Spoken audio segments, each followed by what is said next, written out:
The foundation. There was no one in the entire village as strong and muscular as Mathura. He was around 20 years old, just on the cusp of manhood. He herded cows, drank milk, exercised regularly, wrestled, and spent his days wandering the market while playing his flute. He was married but had no children yet. His family had extensive farmland and many brothers who worked together to cultivate it. The entire village took pride in Mathura. Whenever he needed money for loincloths, weights, or other such items, it was promptly provided. The whole family's wish was for Mathura to become a great wrestler, defeating every opponent in the arena. This pampering had made Mathura somewhat arrogant. The cows would stray into someone's field while Mathura would be doing exercises at the arena. If anyone complained, he would scowl and say, "Do what you want, Mathura will not leave the arena to herd cows." But no one dared to confront him because of his intimidating physique. People would swallow their anger. It was the summer season, and the ponds had dried up. A fierce hot wind was blowing. A bull had wandered into the village from somewhere and had joined the herd of cows. It stayed with the cows all day and at night would enter the village, attacking the tethered bulls with its horns. It sometimes dug into freshly plastered walls with its horns or scattered household trash all over. Some farmers had planted vegetables, tending to them laboriously all day. But this bull would ruin the entire field overnight. People tried to chase it away with sticks, driving it out of the village, but it would return to the cows shortly after. No one could think of a solution to this problem. Mathura's house was in the middle of the village, so his fields were safe from the bull. The village was in turmoil, but Mathura was unconcerned. Finally, when everyone's patience ran out, one day, the villagers confronted Mathura and said, "Brother, tell us if we should stay in this village or leave. What's the point of staying if our crops won't survive? We are being ruined because of your cows, and you are lost in your own world. If God has given you strength, it should be used to protect others, not to crush them. The bull comes because of your cows, and it's your job to chase it away. But you sit idly, as if it has nothing to do with you." Mathura felt pity for their plight. A strong man is often compassionate. He said, "All right, I'll drive the bull away today." One man said, "Drive it far away, or it will return." Mathura replied, placing a stick on his shoulder, "It won't come back." It was a scorching afternoon. Mathura began driving the bull away. Both were drenched in sweat. The bull repeatedly tried to turn back toward the village, but Mathura, anticipating its moves, would block its path from afar. Sometimes, the bull, maddened with rage, would try to charge at Mathura, but Mathura would skillfully dodge and land several blows with his stick, forcing the bull to flee again. Sometimes they ran through fields of Aadhar, pigeon peas, sometimes through bushes. The stalks of the Aadhar plants had cut Mathura's feet, and his dhoti was torn in the bushes, but at that moment, he was solely focused on chasing the bull. Village after village passed, but Mathura was determined to drive the bull across the river without taking a rest. His throat was parched, his eyes bloodshot, every pore of his body seemed to be emitting sparks, and his breath was labored, but he didn't stop for a moment. After 2.5 hours, they finally reached the river. Here, the final confrontation would take place, and both players would showcase their best moves. The bull thought, "If I enter the river, he might kill me, so I should make one last desperate attempt to turn back." Mathura thought, "If it turns back, all this effort will go to waste, and the villagers will mock me." Both were on guard. The bull tried its best to sprint ahead and then turn back, but Mathura didn't give it a chance. His life was on a knife's edge at that moment. One misstep, and he could lose his life. One slip, and he might not get up again. Finally, man triumphed over the beast, and the bull had no choice but to enter the river. Mathura followed it into the water and hit it with his stick until the stick broke. Now, Mathura was extremely thirsty. He plunged his face into the river and drank greedily, as if he would drain the entire river. He had never tasted water so good in his life, nor had he ever drunk so much.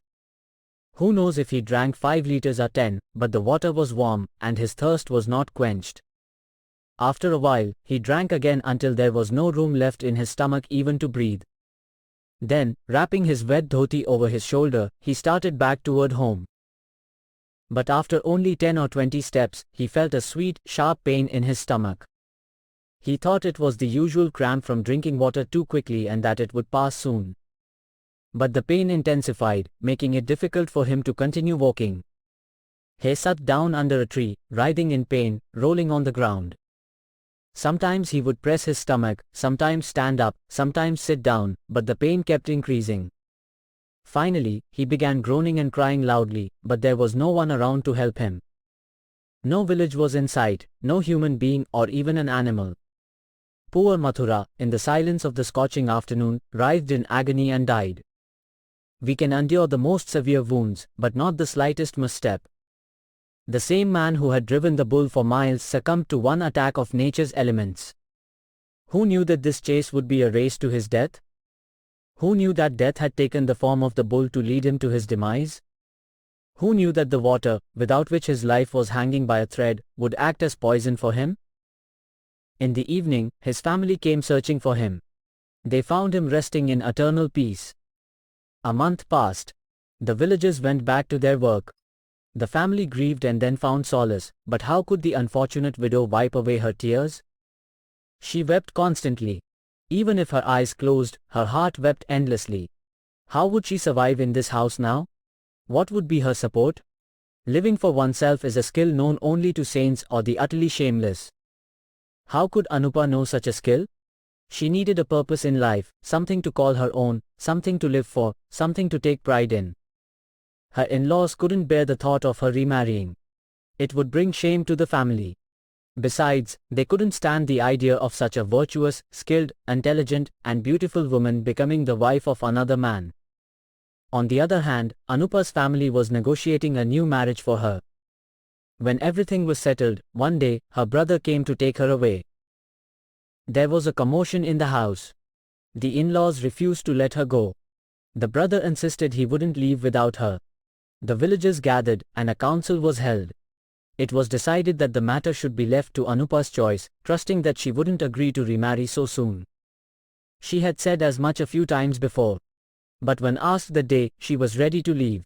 Finally, preparations for her departure began. The palanquin arrived. The women of the village came to see her. Anupa fell at her mother-in-law's feet, joining her hands in a plea.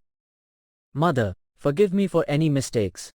I wanted to stay in this house, but it's not in my fate." As she spoke, her voice choked up. Her mother-in-law, overwhelmed with emotion, said, "Daughter, may you find happiness wherever you go. It's our misfortune that you have to leave this house. We have everything, but what we don't have is beyond our control. If only your brother-in-law were older, things would have been different. If you wish, consider him your own and raise him. When he grows up, I'll arrange the marriage." Saying this, she asked her youngest son, Vasudev, "Why don't you marry your sister-in-law?" Vasudev was no more than 5 years old. He was about to be married, and negotiations were already underway. He replied, "Then she won't leave us, will she?" "Mother, no. Once she marries you, why would she leave?" "Vasudev, then I'll marry her." "Mother, all right, ask her if she'll marry you."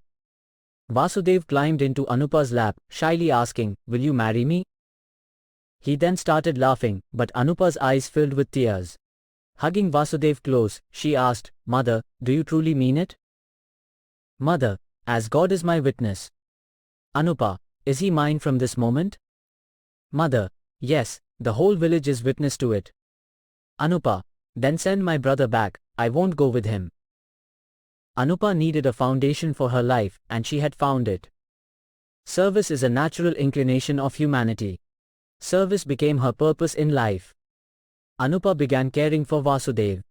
She applied oil and balm to his skin, fed him bread and milk, bathed him when she went to the pond, and took him along to the fields. In no time, they became inseparable. He forgot his mother.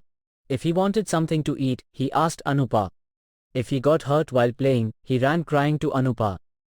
She put him to bed, woke him up, and, if he fell ill, carried him in her arms to Badlu, the village healer, and gave him medicine. The villagers watched her selfless devotion with awe, some even biting their tongues in disbelief. At first, few believed she would remain committed, thinking she would tire after a year or two and eventually find another path. How long could she stay tied to this young boy? But all these fears proved baseless. No one ever saw Anupa waver from her vow. A heart brimming with the love of selfless service has no room for desire. The attacks of desire are ruthless, hopeless, and groundless. It lurks in the shadows, not in the light. Vasudev also developed an interest in physical exercise. His appearance and build were similar to Mathura's. He revived the wrestling arena, and once again, the melodies of his flute echoed through the fields. 13 years passed in this manner. Preparations for Vasudev and Anupa's wedding began. But now, Anupa was not the same Anupa who had seen Vasudev as her husband 14 years ago. The maternal feelings had replaced those earlier sentiments. For some time now, she had been lost in deep thought. The closer the wedding day approached, the more her heart sank. The very thought of such a significant change in her life made her heart race with anxiety. The idea of making someone she had raised like a child into her husband filled her with such shame that her face flushed red. The drums were beating at the door, the community had gathered, and songs were being sung in the house. It was the day of the engagement. Suddenly, Anupa went to her mother-in-law and said, "Mother, I am dying of shame." Her mother-in-law, startled, asked, "Why, daughter, what is it?" "Anupa, I won't go through with the engagement." "Mother-in-law, what are you saying, daughter? All the preparations have been made. What will people say if they hear?" "Anupa, let them say what they want. I've waited 14 years in his name, and I'll wait in his name now as well. I thought a woman couldn't live without a man, but God has preserved my honor and dignity. Now that the days of youth have passed, what is there to worry about? Find a girl for Vasudev's engagement. Just as I've raised him, I'll raise his children too." This story was originally written by Premchand, a legendary author of Hindi literature almost 100 years ago.